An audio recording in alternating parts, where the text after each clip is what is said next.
Yes, ready, start. I am glad to be here this evening to join you to commemorate the memory of one of the greatest sons of India, Pandit Jawaharlal Nehru. He was a colossus who stood across the world cells.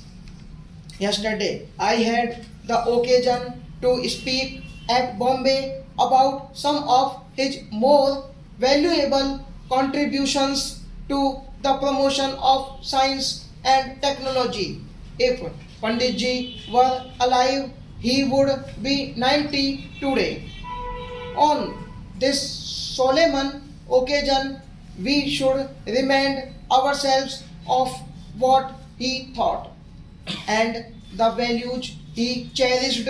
He is relevant today as he was at any time in the past. If we can look far ahead into the future as he did, we shall never be lost. As to most others of my generation, he was a source of inspiration. It was largely because of his towering personality and transparent honesty of purpose that I joined the freedom movement as a young student. Later on in life, I followed his lead through the dark years of our struggle for freedom, and then when the light of independence dawned, participated in the deliberations of the Constituent Assembly of which I was a member. His invaluable contribution to the constitution making process is part of our history and partly portrays the character of this great democrat, liberal in thought and action, and true to the best of our ancient traditions. Later, I came into very close contact with Panditji in 1951 when he nominated me a member of the working committee of the then Indian National Congress. I had thus the privilege of growing up so to speak under his banner and to have imbibed some of his wide and far-seeing vision. His conception of the international community and his inborn liberalism. He and Gandhiji differed in temperament, attitudes, and beliefs, yet not two men worked with such close rapport and identity of purpose. He was a great patriot with all pervading love for the land of his birth and a burning desire to give his all for his motherland. This sterling quality led Gandhiji to remark on one occasion almost 50 years ago that the nation was safe in his hands. Co-workers and co-partners in the joint struggle for independence with quite often differences between them, it was possible for the great Mahatma to pay Jawaharlal ji this handsome tribute. He says that does not understand my language as such. Nehru was brave, chivalrous, hard working, a thinker and writer, a man of action, never lacking in leadership, impatient perhaps with indecision and inaction. He was always tolerant of another person's point of view. This quality too once singled him out as a true democrat. His vitality of mind and body was amazing. He had a constituency of outlook which became a constituency of vision. He understood the world as few others did in contemporary history.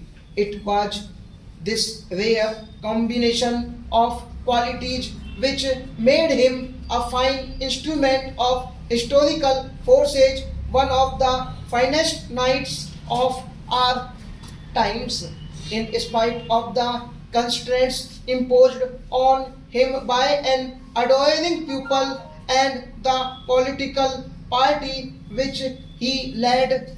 He achieved much. Looking back at his life, one wonders if anyone also could have done more or borne the heavy and complex cares of office for so many long years with such vitality and grace. 17 years is not perhaps a long time in the life of a nation, it is a very considerable part of a lifetime. He will be remembered by a grateful pupil for his dedicated work in the service of the country and its people, and the legendary vitality and endurance which he brought to bear on nation building activity. Jawaharlal Ji was a great democrat with an inborn respect for the dignity of the individual and of institutions. He welcomed criticism if it came in the right spirit and was free from malice. He was charitable to most people and kind to every many. What he did for the country as leader is a part of the historical process. What he was is common knowledge to everyone, but it is not the romance of heroism of his life which matters so much. Future generations will ask what he did when he was in power, what he did with his opportunities. The answer will surely be that he laid the foundations of our secularism, our democracy, our planning and development, and our foreign policy. It was Panditji who steered the ship of state through perilous shoals and dangerous waters to safe harbor. We are today without this superb helmsman. Our ship of state would have foundered and been lost. Jawaharlal Ji was one of the foremost captains of our struggle for freedom, which he invested with a historical sense and an international outlook. He taught us the interdependence of peace at home and peace abroad, the connection between our freedom struggle and the freedom struggles of other pupils. He understood the importance of social and economic change and initiated the processes of that change for us. Stop.